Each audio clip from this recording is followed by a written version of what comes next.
following news flash is brought to you by the Lone Star Lowdown, providing your daily bulletins for the commodities market. Today in history, news updates, and the inside scoop into the tides of the alternative.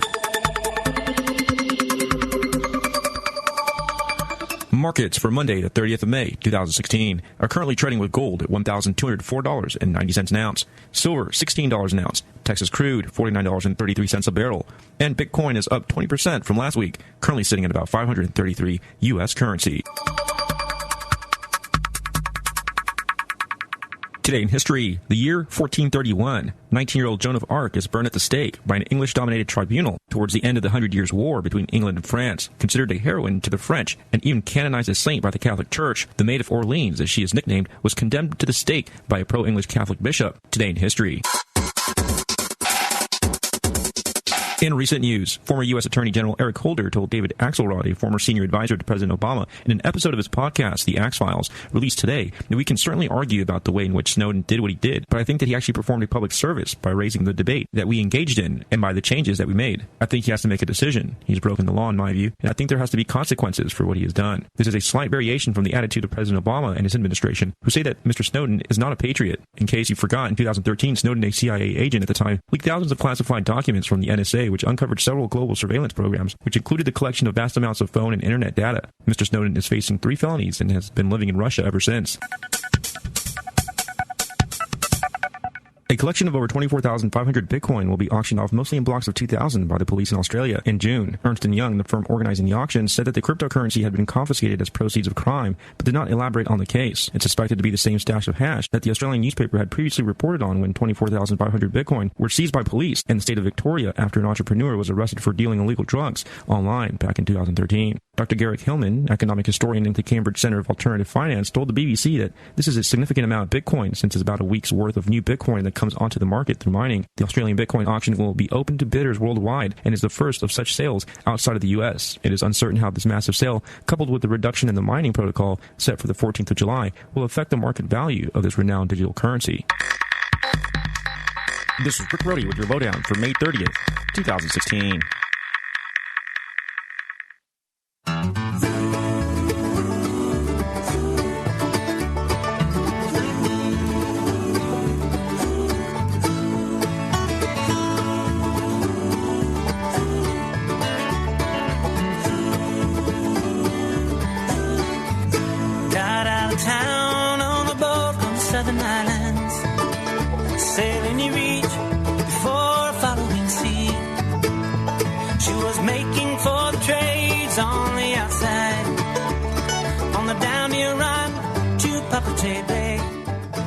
Welcome, everyone. This is Agenda 21 Talk. I'm Don. Nana was going to call in. She'll call in maybe, hopefully, 30 minutes or 45 minutes or so. Hopefully in the first hour. Something came up, and I was actually talking to Shannon. And anyway, so she'll call in a little bit. We were going to talk about some biblical things, some stuff we disagreed on, which is okay. And so we're going to talk really nicely about that, not have a fist fight or anything. And, of course, talk very respectful to each other, because it's okay to disagree about the Bible. It's good discussion. So anyway, hopefully she'll call in. Oh, man, everything's the last minute. I just didn't get set up until just a few minutes ago. So I'm laughing because I haven't hardly had time to prepare. We both had to reread. We were going to do this a couple of weeks ago when I couldn't be on. And so anyway, we all had to reread this thing we're going to talk about because I'd forgotten a lot of it in the intervening weeks. Anyway, okay, back. This is May the 31st. Excuse me. May the 31st, 2016. Call-in number 512-646-1984. I think I sound a little better than last week. Feel better. But still getting over this cold. It's just a histamine attack I had, producing fluid and things after I had a little fever. And then my wife got it. And she still has it. She was sick this week. So, anywho, this is May the 31st, 2016. Call-in number 512-646-1984. If that's the date where you are, and it's just after 8 p.m. Central where you are, call in. Let us know what you think. Let us know if you like the show, how it's going, any subject you want to talk about. I'm going to clear my throat a lot. Just to let you guys know, I'm going to have to clear my throat a lot. I still have some drainage. So I'll be coughing or clearing my throat a lot during the show. Just giving you that information up front. So when it happens, like it just did, you won't be offended. I got no choice. We were talking last week with Tim And we were talking about the bathroom bill and stuff like that. And I got this, there was a Obama, and people supporting Obama and transgender bathrooms were saying that there hadn't been any problems with men in ladies' rooms, so it should be okay with everybody.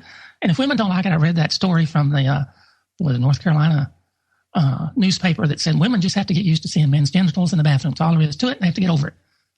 So, and to rebuttal, to add a rebuttal to that, there's something called a Liberty Council, lc.org, and they came up with a list of the truth about transgender bathrooms is the name of the article, and they have a link to a Fox News story. But they have, I don't know what they have here, 15, 20 some odd stories about men and women's bathrooms. Most of them in the past year or two, some of them go back 5 years. This is what they could dig up. Lancaster, Pennsylvania. James Thomas Shoemaker, everybody that's a criminal has to have pronounced 3 names. Coreyville man accused of using a phone to look at 10-year-old girl in Sheetz in the, I guess, a place called Sheetz, Sheetz, Sheetz restroom. Fox 43, I guess that's the channel number, April 18th, 2016, just this year. And they give a big long link to it. The girl told her mother, who was waiting for her outside the bathroom, that a man was in the adjoining stall using his cell phone camera to record her as she used the facilities. Employees called the police, who found the man still in the bathroom an hour later using his phone to access pornography while still in the stall, as well as using the camera on the phone to look under the stalls in order to view women next to him. And I guess he could just say, hey, I felt like a woman today, so that's the bathroom I'm going to use. Clearwater, Florida, Ricky Blake Thompson, man attacks a 6-year-old girl in women's bathroom. KLFY News, April the 30th this year, 2016. A 6-year-old girl panicked and screamed when she saw a man in the women's restroom at Macy's. The man in question claimed it was an accident, that he was in the incorrect bathroom. And when the young girl screamed, he panicked and placed his hand over her mouth in an effort to silence her. The young girl then fell to the floor. The man turned himself into authorities after the incident. Knows he wasn't going to run. I got news for you. I can pick out the different bathrooms almost blindfolded. Men's room have urinals on the wall. Women's don't. There's a big difference. Never going to have an accident in that. Olympus, Washington, unidentified male sexual assault victims speak out against Washington's transgender bathroom policies. The Daily Signal, January the 25th, 2016. YMCA communications director resigns. 300 families cancel membership due to YMCA's policy allowing men into the women's restrooms. 300 people resigned from the YMCA. The manager had to resign, or the director had to resign. Prior to statewide YMCA policy, the YMCA in Pierce County began allowing transgender members to use the locker room of their choosing. When the policy was formally written, the communications director, or a sexual assault victim, told her superiors that she could not support this decision. YMCA asked her to resign and promised 10 weeks severance pay if she kept quiet. After 300 households canceled their membership over the new policy, in September of 2015, YMCA scaled it back to try to appease the members that were leaving. By December 2015, however, YMCA had reinstated the policy of allowing men in women's lockers and vice versa, stating that it was simply following state law. And there you have it. I'm going to read some more. I'm going to read all 20 of them. Maybe I will. I don't know. This is the liberals supporting this crap will tell you that this doesn't happen, but I'm telling you it's happening. See, I read that one. Pierce County, Virginia. Richard Rodriguez, a peeper dressed like a woman, arrested at Potomac Mills inside Nova.com, November the 7th, 2015. Available at the mall, and they have a big link. Man dressed as woman suspected of filming multiple women, including a woman and her 5-year-old daughter in mall restrooms. Suspect in multiple incidents, a 30-year-old man used a bag to conceal a camera to film women as they used the restroom facilities at the Potomac Mall. It's near Washington, D.C., I bet. Toronto, Canada, 2 unidentified males. University temporarily closes two transgender bathrooms due to peeping incidents. October the 9th, 2015. Now, maybe these people are just getting used to the idea and it'll go away after a while. People will get used to it. Think that's happening, or are they taking advantage? With all the pornography out there, there's absolutely no reason to go see women in the women's restroom, but these guys think they do, and it's going to get worse. But this is public policy. May not be law, but it's public policy. It's not law in some states. This is what we're going through. Never thought that would happen in my lifetime. 2 incidents that occurred 5 days apart at the University of Toronto caused the university to close transgender bathrooms temporarily after voyeurism by males. 2 different students were caught spying on females as they used the showers in the bathroom. But heck, one guy even dressed like a woman, the one I read before. At least he got into the swing of things. Gwinnett County, Georgia, Jeffrey Wayne Shoemate, dressed as a woman accused of attacking real estate agent. We don't know why he decided to dress in women's clothing, and we don't know his motivation, said Corporal Michael Ferreira of the Gwinnett County Police Department. The real estate agent was showing the man a home along Sugarloaf Parkway in Gwinnett County on Wednesday morning. When the real estate agent got there, she felt uneasy about the situation. She didn't want to go inside the home by herself. After the man exited the home, he attacked the agent who was waiting on the front porch. So, was dressed as a woman. Toronto, Canada, Christopher Hambook, a sexual predator jailed after claiming he to be transgender in order to assault women in a shelter. He claimed to be transgender, was declared a dangerous offender in Toronto. Halifax County, Pennsylvania. Austin Christopher Wickles portrayed himself as a cross-dresser arrested for alleged role in sexual assault in a women's restroom. Liverpool, England. Perverted cross-dresser jailed after breaching sexual offenses. There's a link to all this stuff. San Francisco, California. Another transgender female Twitter engineer charged with raping his estranged wife the day after her divorce. Transgender. It's more I don't think that had anything to do with the bathroom. Perth, Australia. Transvestite wearing dress groped female shop staff.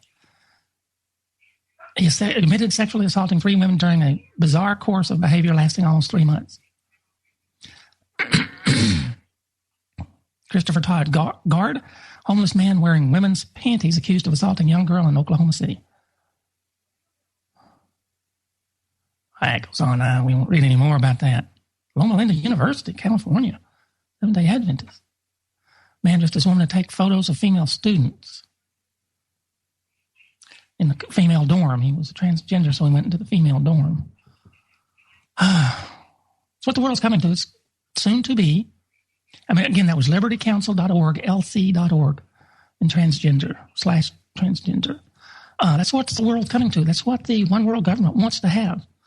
This is the plan. This is their plan. This is the plan they're working on, to have perversion. And you could say, I don't want to step on too many toes, but you could say that the church that molests all the children, have the priests that molest the children, they are working to get pedophilia and transgender sex crimes to be the norm, to be okay, to be accepted, so that their behavior won't seem so bad. We were talking about last week, pedophilia is just another sexual orientation, according to psychologists now. Yeah, it's just nothing, no big deal. So that's where we're going. And never thought we'd get there, but we're in the end times. Sign of the times, right? And I don't have my Bible with me. I'll have to get it during the break, but I have it online. I have an electronic version of that Bible. But anyway, point is, we're in the end times. That's just one of the minor things. Animal die-offs are still happening. Bible talked about that. I hope my voice holds up for the whole show. I hadn't hardly talked all day. But anyway, that's where we are. Jesus is coming back soon. So as righteousness increases, as the Holy Spirit, the latter rain pours out, the Holy Spirit pours out the latter rain, let's say it that way, so will perversion. I guess maybe the opposite is true. As sin abounds, grace abounds more. So as Satan is turning this world into his government system, so the whole universe will know how awful his system is, God's allowing it to happen for that reason. As that happens, the latter rain falls even more and more, so that people will have a choice, and they will know that it's all true, it's real, Jesus is coming back soon. Okay, this is Agenda 21 Talk on this May the 31st, 2016. Calling number 512-646-1984.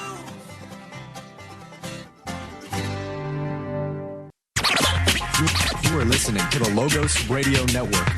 LogosRadioNetwork.com.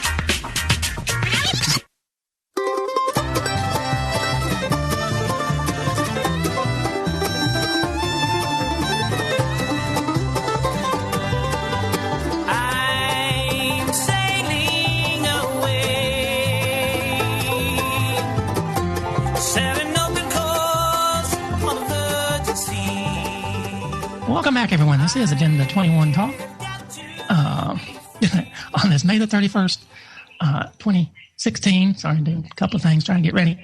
All right, this next story, I just got today, we've talked about numerous things about the police they can take your money, they can pull you over and take all your money. If it's over some amount that's vague, I don't even think they have a limit. But if you got carrying several $1,000s, they can pull you over and take it. And for a while, the federal government stopped doing that. Some of the states stopped, some kept going. But now the feds have started it back up again. And so states are ramping it up. Well, here's the story. Nebraska drug warriors lose bust thanks to jurisdictional limits on criminal conspiracy charges. This actually is a story of how an attorney actually did a good thing. He actually did his job. One of the few instances. I've never seen it personally, but I hear it happens. Okay. The legalization of marijuana this comes off of techdirt.com, techdirt.com. It's an article from May the 26th, 2016. The legalization of marijuana in a few states has led to some interesting law enforcement problems.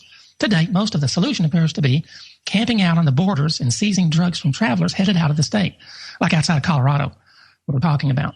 The lack of legalization on a federal level inflates drug bust stats, but doesn't do much for visitors in pot-friendly states where purchases are completely legal, but their possessions, once crossing the border into a neighboring state, suddenly isn't. The legality of the transaction at the point of purchase also makes some rather unusual court decisions, like the one highlighted by Noel Erringy of Fault Lines. 2 Minnesota natives were traveling to Colorado to purchase some weed when they were stopped by Lancaster County, Nebraska, sheriff deputies, resulting in their arrest and seizure of the cash they were carrying. In a Friday stop, this was from we'll get to it, but it's from like 2 years ago. In a Friday stop, the department seized $67,000 from a 21-year-old James Milton of Minnesota and 22-year-old Eric Joseph Fleshheim of Minnesota. Prosecutors charged both of them Tuesday. Each posted the $2,500 they needed to get out of jail. Some more details of the arrest. The deputy Hinkle asked if they had any drugs or large amounts of cash in their rental car, and Fleshheim, one of the guys, said no. Haskell, the officer, asked if he could search the car, and one of the guys paused but eventually agreed, which is a mistake. In the trunk, deputies found $40,000 in a gym bag and $25,000 more in a duffel bag, according to court records, all of it perfectly legal. One of the guys admitted he was going to Golden, Colorado to buy 10 pounds of pot and sell it back in Minnesota, where he went to college. Not a very bright thing to do. He said the rest of the cash belonged to the other guy he was with, who planned to buy 7.5 pounds. That pot must be expensive. $40,000 to buy 10 pounds? Seems fairly open and shut, what with the pair freely admitting they were going to take legally purchased drugs and sell them in a state where marijuana is illegal. It certainly must have seemed that way to the officer, and to one of the guys who pleaded no contest and spent 6 months in jail and lost his money. However, the other guy decided to roll the dice on a trial, and he won. Fleshheim, the other guy, opted for a bench trial and was acquitted of both felonies. His lawyer, Tim Sullivan, did a good piece of work and dug up a case called State versus Karsten, which dealt with conspiracies to commit crimes in other states. He probably got off on this statement right here. It is a fundamental rule, quoting a court case too, it is a fundamental rule that criminal and penal laws are essentially local in character ordinarily. No penalty can be incurred under the law of this state except for transactions occurring within the state. And our state law has no extraterritorial effect. This must be Nebraska they're talking about, but it applies everywhere.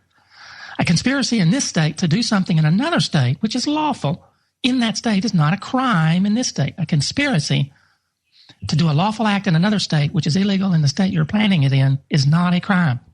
A conspiracy in Nebraska to gamble in Nevada is a convenient illustration of that principle. So a couple of things at play here, and one of them is don't admit to anything. Don't buy pot to begin with. It's bad stuff. And don't talk to the police. Don't let them search your car. I wouldn't. I'm just talking for me. I wouldn't let them search without a warrant. I would have put the money in a safe. I would have wrapped it in something so that they couldn't activate the little, it's not a homing device. It's actually a little cavity inside. It's a little strip that when activated at a certain frequency, it radiates at another frequency, and they can tell if you're carrying large sums of money. Anyway, those are the morals of the story. However, this is pretty cool. The pot purchase would be legal even if the resale in Minnesota wasn't. In between lies the route taken by the pair, the state of Nebraska. If someone says they're headed somewhere to purchase pot legally, Nebraska law enforcement can do nothing about it. The prosecutor tried to salvage the case by saying it was logical to infer the pair planned to bring the marijuana back through Nebraska on their way to Minnesota. But the court said, in the age of Google Maps, it's relatively trivial exercise to plot a course from Colorado to Minnesota without going through Nebraska. Apparently, Flasham, the guy who got off, was either smart enough not to admit it, or more likely the police didn't think to ask that question. The court noted that this loophole is going to be closed. It's up to the state legislature, not the court system. And that's true. This judge knows what he's doing. And Flasham can no more be prosecuted under statute yet to be created than he can for conspiracy taking place entirely outside of Nebraska's border, and whose first step involves a completely legal purchase. Unfortunately for this guy, the law and the legislature did change. The law the legislature did change arrived far too late to be of any service. On the assist cash front, his share of the $67,000 is as good as gone, despite him being cleared by the court. That's called stealing. And the police has stolen his money, perfectly legal money. And anyway, that's just what they do. That's the world we live in. They can do that. They can take your property. They can take your money. That if I did it, if somebody else did it, would be thievery, a felony count of thievery. But they can get away with it somehow. They've got the laws and got paper with words written on it that said they can do this. So they do it. Doesn't make it right. That's the world we live in. Transgender bathrooms and the people that are supposed to protect your property actually taking it. Nebraska did become one of the few states to require a conviction to seize assets, but that didn't go into effect until earlier this year, and this all happened a couple of years ago. His open admission that the money was going to be used to fund illegal drug sales is far, far more than any law enforcement agency would need to stake a claim on the cash, much less justify its seizure in the first place. So the big deal is keep your mouth shut. You don't have to answer things. You don't have to say things. So anyway, he lost his money because of his big mouth, but don't buy marijuana anyway. It's stupid. Just stupid. But hemp without that chemical in it is apparently okay. I bought some hemp nuts or something from a health food store in Florida, I think. And I didn't know any difference. It didn't make me smarter. It didn't make me dumber. And didn't get high because it didn't have that TH, whatever, PT, well. But anywho, I wouldn't advise marijuana. I certainly wouldn't sell it. That's just stupid squared. But it teaches us a lesson. Their mistakes teach us a lesson. And it's a lesson we need to learn. All right, that's the world we live in. Here's a few more. I'll get after the break because we're just 30 seconds away from hearing the music, so I won't get into anything else. And my voice is holding up. Well, at least it sounds better than last week. Last week was, I don't know who. Somebody tuning in last week wouldn't know who I was. But anyway. All right, well, call in, with your comments or questions. Let me know what you think. I don't know if Nana's even going to get in tonight. Call in number 512-646-1984. It's May the 31st, 2016. Oh, today we had that gorilla that picked up a child. And the first part of the video shows the gorilla being real nice, but then the gorilla moves around and they had to shoot it. That's a big brouhaha. People acting stupid. People are more concerned about the gorilla than the little boy. I don't get it. It's just a gorilla. The boys are replaceable. Call in number 512-646-1984. A Dutch scientist has a recipe for saving our planet and feeding the world. And it's not just pie in the sky, though you might wish it was. I'm Dr. Catherine Albrecht, and I'll be back with his creepy, crawly food plan in just a moment. Privacy is under attack. When you give up data about yourself, you'll never get it back again. And once your privacy is gone, you'll find your freedoms will start to vanish too. So protect your rights, say no to surveillance, and keep your information to yourself. Privacy, it's worth hanging on to. This public service announcement is brought to you by StartPage.com, the private search engine alternative to Google, Yahoo, and Bing. Start over with StartPage. What has 6 legs, 2 antennas, and a proboscis? Arnold van Huys's dinner. The Dutch scientist eats an insect and worm-based diet, and he thinks you should too. He makes the case that bugs and worms multiply quickly, they're cheap, and they're a great source of lean protein. Plus, they don't cause the pollution that cattle do. While eating insects and worms might be logical, Van Huys knows he has to overcome some pretty serious barriers to the idea. After all, we're used to squashing bugs, not eating them. So he's working with gourmet chefs to create bugalicious dishes like deep-fried cricket, mealworm pie, and chocolate pralines with buffalo worms. Dessert, anyone? I think I'll pass. I'm Dr. Catherine Albrecht. More news and information at CatherineAlbrecht.com. Looking for some truth?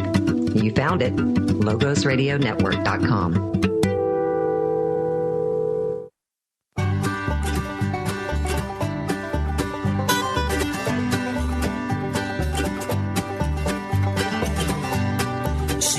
yesterday. It was long ago. Jenny was so lovely, she was queen of my nights. There in the darkness with the radio playing low, and the secrets that we shared, mountains that we moved. Welcome back, everyone. This is Agenda 21 Talk. Trying to get Nana on the phone, on the line, and we had some horrible buzzing, and so maybe she'll phone in a little bit. What else we have? Oh, I was going to mention this one. This is from April the 9th, 2016. One more nail in the coffin of global warming deception. A new exhaustive study on precipitation levels, over more than 1,000 years shows the assumptions made by the United...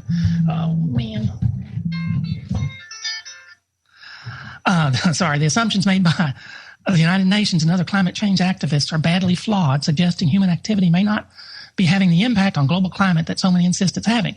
The report from Stockholm University in Sweden examined Northern Hemisphere rainfall statistics over a 1,200-year period. Researchers concluded that extremes between heavy rainfall totals and droughts were more severe centuries ago, before the fossil fuel economy ever existed. Hopefully, this will be one more nail in the coffin of the great deception that is a global warming deception. He used the word deception twice in a sentence. Dr. Tim Ball, a former climatologist at the University of Winnipeg who taught classes on global precipitation for some 25 years. Ball is also the author of multiple books, including The Deliberate Corruption of Climate Science. This is off of WND.com. It was back in April. He told WND and Radio America this report comes as no shock to him. In fact, he wrote about the very issue just 5 months ago. Ball said the problem amounts in part to willful ignorance on the part of climate change proponents. They list 3 major greenhouse gases: water vapor, which you can't do anything about, and cars don't cause water vapor, CO2 and methane. And the methane there's coming from cows, they say. That's just, I told Shannon that. He didn't know that. And Shannon just had a big old belly laugh. He's used to raise cattle. And the thought of them belching out methane is just hilarious to him because they don't very often, very much. And the thought of them sticking probes up a cow's rear end to measure the methane is just laughable. Then they ignore water vapor. They just say the amount humans produce is of no significance. So they just assume it's constant. That's the problem. Water vapor isn't constant. And yeah, maybe we don't produce very much, but the oceans and the rainfall and the hydraulic cycle do produce a huge amount of water vapor. And it's way more, I bet. I don't have the numbers, but it's probably 10,000 times or 1,000 times more than carbon dioxide. I may be 10,000 because if you ever lived in the South around water like the Gulf of Mexico or the oceans of Miami or South California, you know that humidity is awful. And it's like a battery. It just holds moisture. Incredible amounts of heat. It holds heat. Incredible amounts of heat when it's humid. And it got humid in Dallas, where I lived. I didn't live in Dallas, but in that area for a long time. When it's humid, to me, the North Texas had the worst weather anywhere because it would be 95 degrees and it'd be 80% humidity. Awful, muggy, just horrible. And in the evening, after the sunset, the temperature would hardly go down at all because all that moisture in the air just held the temperature up. Anyway, thousands of times more. Okay, Nana's on the line, so we'll go to Nana. Hey, Nana, how you doing this evening? Hey, not too bad. How are you? I'm doing okay. Sorry for the technical difficulty. That's all right. It's not, I don't know, not your fault. It's just technology. Are you there? You like cut off in mid-sentence. Makes me wonder. I don't want to hear you. You may have to call in again, or Deborah may have to do something. I don't know. I don't hear you. So I'm going to have to mute you just in case something happens. Hey, okay, hang up and call again.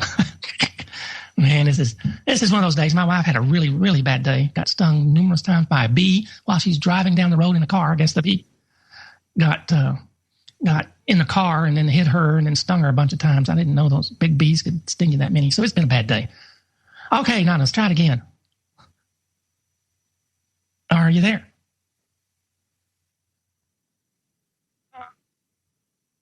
Okay. Okay. We're still having some problems. Man, this is unbelievable. It's been a bad day. And but at the end of the day, we're still breathing. We still have some food and water, so God's taking care of us. All right, until we do this again. Anyway, greenhouse gases.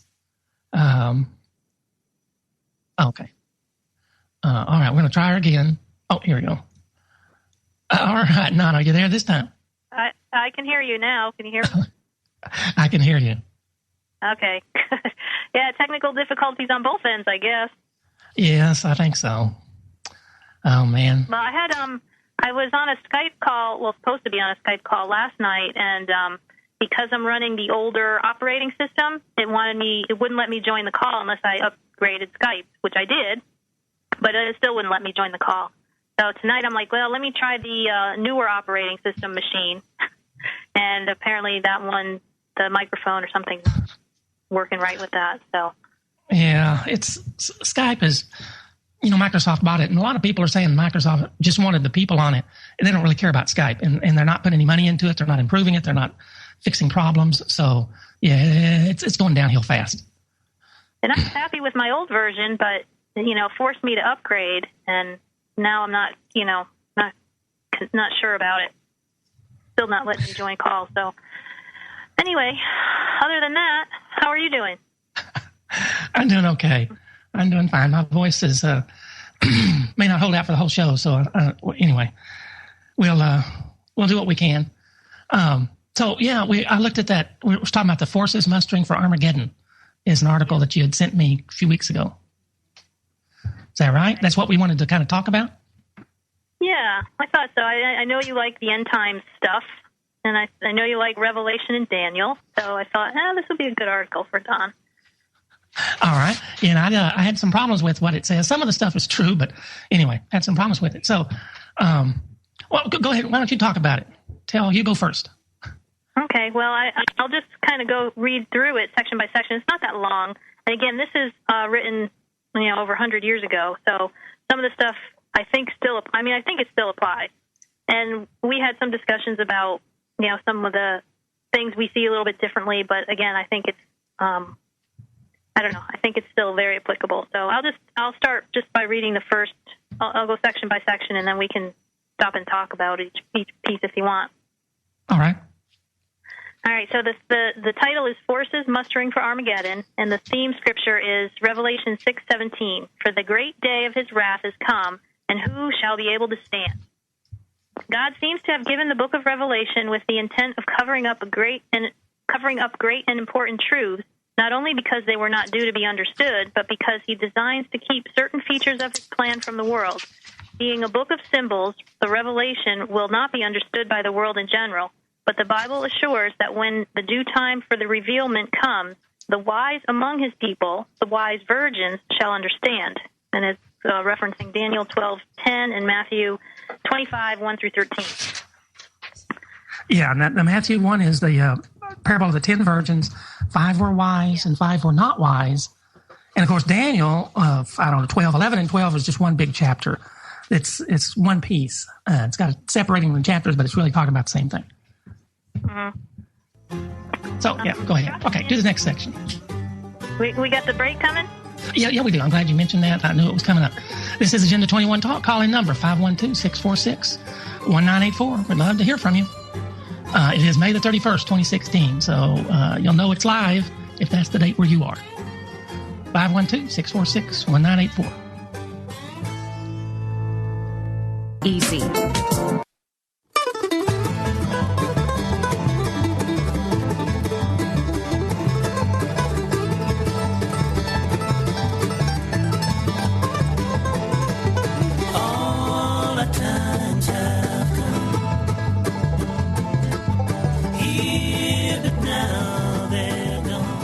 Welcome back. This is Agenda 21 Talk. Don, we have Donna finally with us. All right. And if you could, go ahead and finish reading that. I like that and the next one, too. So go ahead and finish that, Donna, and we'll talk about it. Okay. The prophet Daniel, who tells us that the time of the end is the time for those wise toward God to understand his great plan, gives two particular signs by which this time will be especially marked. First, many shall run to and fro. Second, knowledge shall be increased. Daniel 12:4. Today we see this prophecy fulfilled. All over the world, the people are running to and fro as never before, and all over the world are opportunities for knowledge such as never have been known. The remarkable fulfillment of this prophecy characterizes our day as the time of the end. in which this gospel age is to be concluded and the Messianic age is to be ushered in, the time when God's people will understand and prepare for their change. In the Scriptures, God has seen fit to associate the name of Israel's famous battlefield with the great controversy between truth and error, right and wrong, with which the change of dispensation will take place. While the phrase, the Battle of Armageddon, is heard on all sides and applied in many ways, nevertheless, Christians realize that in the Bible, this phrase is used in a spiritual sense. Therefore, if the present is an opportune time to consider this battle of the great day of God Almighty, surely it is a proper time to view it from its true religious standpoint. Before we proceed to set forth our understanding of symbolic language in Revelation, we wish to state most emphatically that we are saying nothing whatever against godly Christians at any time or in any place, in any church or out of any church. We realize that the Word of God conveys a terrible arraignment of some of the great systems of our day, some that we long have reverenced, and that we have esteemed as containing many of God's people. We have nothing to say against godly individuals, but what we have to say in the interpretation of Scripture is in respect to these systems. Okay, so that's the first section. You want to talk about it just briefly? Well, I'm sorry. Do you want to just talk about that real briefly? Because I have some questions. Like you mentioned the Messianic age. What does that mean? What does Messianic mean? When Messiah shall reign. I think I'm going to lose my phone here. Uh-oh. Well, if it can go wrong, today's the day to do it. 1 second. Everything else has gone wrong before. I mean, it's been a horrible day. I didn't get set up until just seconds before the show, almost like last week when I had a cable that broke, and then my wife saved the day. Okay, I got off the cordless phone, and I'm on the other wired phone now. Is that all right? Yeah, that's fine. So the Messianic age, that's you're saying that's the 1,000 years reign? Yes. Mentioned? Yeah, Messiah's reign. See, when does that happen, and what we really don't have enough time. But anyway, that's one of my questions and problems with this is that. And then the Battle of Armageddon. Now, Armageddon is not a Greek word. It's not in the Greek dictionary. It's an amalgam of two Hebrew words, har, meaning mountain, and the word tel means mountain too, and then Megiddo or Megiddon. And so it's the mountain of Megiddo, and it's really the valley. It's talking about where the battle was. And Megiddo has been in the Bible several times. So, it talks about, people say, well, it's going to be this big battle, millions of people. Well, millions of people won't fit in the valley of Megiddo. It's just not big enough. So anyway, I think it's the Battle of Armageddon is going on now. It's the good battle between Jesus and Satan, and it's going on now. Anyway, that's what I think. All right. Well, and actually, when I went to Israel, I went to Tel Megiddo. So it was quite interesting, the archaeological digs. And the reason why it's a Tel is because, it started out as a regular city, and then when that collapsed, they built on top of it another city, and then that collapsed, and they built another one on top of it. So you have these layers of ruins, the city built on top of city, and of course now it's just a heap. Yeah, it's interesting. I wish I could see it, but I guess I'll get over there for the New Jerusalem to come when it comes down. So anyway, those are the issues I had with it. You have to know the Messianic thing. You see, we're anyway. How much time do we have left? 7 minutes. I guess if you want to, you can continue reading, unless you want to say. I don't want to cut you off in any way. No, I'll continue reading. We'll get one more section in anyway. All right, so agencies mustering the host. Coming to the interpretation of the symbols of Revelation 16:13 through 16, we find that the Scriptures mention 3 agencies connected with the gathering of the host to this great battle. We read that 3 impure spirits, teachings, will go forth from the mouths of the dragon, the beast, and the false prophet, and that these 3 will be in accord. These 3 doctrines, symbolically represented by frogs, are to have a mighty influence throughout the civilized earth. They are to gather the kings and their armies to the Battle of Armageddon. The ecclesiastical kings and princes, with their retinues of clergy and faithful adherents, will be gathered in the solid phalanx, Protestants and Catholics. The kings and captains of industry, and as many as can be influenced by them, will be gathered to the same side. The political kings and princes, with all their henchmen and retainers, will follow in line on the same side. The financial kings and merchant princes, all of whom they can influence by the gigantic power ever yet exercised in the world, will join the same side according to this prophecy.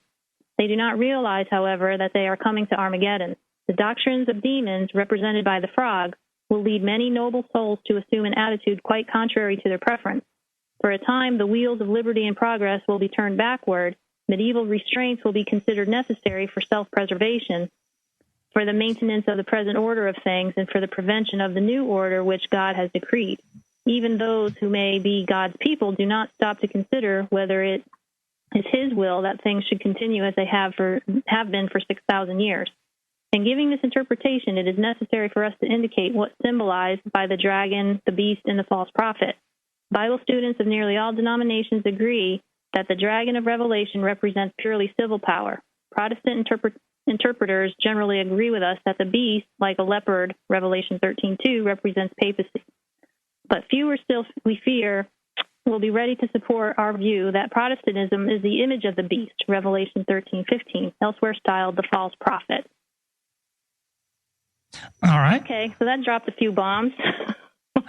Yeah, now, the dragon is specifically told it's Satan, that old serpent, the dragon, the old serpent Satan. So we're told that that's Satan. Now, they may have other meanings, but the other two are correct. The false prophet is definitely Protestantism, and the beast that issues the mark is, you just get it out of the Bible, it's the papacy. So that's all true. And you agree with that? You think the Protestantism is the false prophet? Yep. Mm-hmm. And the thing that really struck me was when it was talking about, the maintenance of the present order, and that the liberty of progress will be turned backward. We're definitely seeing that now. Absolutely. It's just like the Dark Ages. They're trying to stifle. They've taken the education system. I got a college education on the cheap. I got a bachelor's degree in engineering, and it cost me just a fefew $100, really, less than $1,000 a semester for the fees and everything. And now that's per hour that you're in school. It's horrible. They've taken college education and jacked the price up so much people can't afford it. And then they sorry for the noise there. And they're trying to hide. Well, they've taken the Bible and they've rewritten it, so these new translations are meaningless. They take Jesus out of it. They're just trying to go back, like you say, to the Middle Ages. Yeah, and we're seeing this, just around us with, the lack. If anyone tries to exercise any rights, forget it. They're slammed down and thrown in jail, and we see it so much more prevalent now. Ask a question because you'll get labeled and you'll get thrown in jail. The people that enforce the laws haven't even read the laws. They never read it. They don't know what they're doing. They just rely on somebody who told them, and they will treat you as if you're a criminal, even though you're following the law. And so you have to fight for that. And that's true. That's where we are now. That's darkness for light and light for darkness. Yeah, and it says, I think it's in Psalms, it says, woe unto those who do that, who make right wrong and the wrong right. And we're about to come up on the hour break here. So you can hear the music. But I wish we had more time to go over this. We'll go over it again because it's good stuff. And but anyway, we're in the end times, and that's why I like to talk about it. I would be remiss. It would come on me if I didn't talk about the end times of what God has shown me. Mm-hmm. So we have to talk about it. We just got to, whether you like it or not. And I've turned a lot of people off. A lot of listeners to this show don't listen anymore because of it. But I can't stop. Jesus said something about you have to eat his flesh and drink of his blood. I wasn't talking physically, but everybody left because he said that, except the 12. All right, well, we're coming up on a break. This is Agenda 21 Talk. And hope everybody has a good break. I may not be back because my voice is starting to go. I won't be able to last another hour. So, so anyway, thanks for being on, Nana. We'll have to do this again next week. All right. Sorry, Don. Hope you feel better. Thanks. Thanks. And everybody have a good, safe, blessed week. And read the Bible. That's where your salvation is. In it you will find the truth.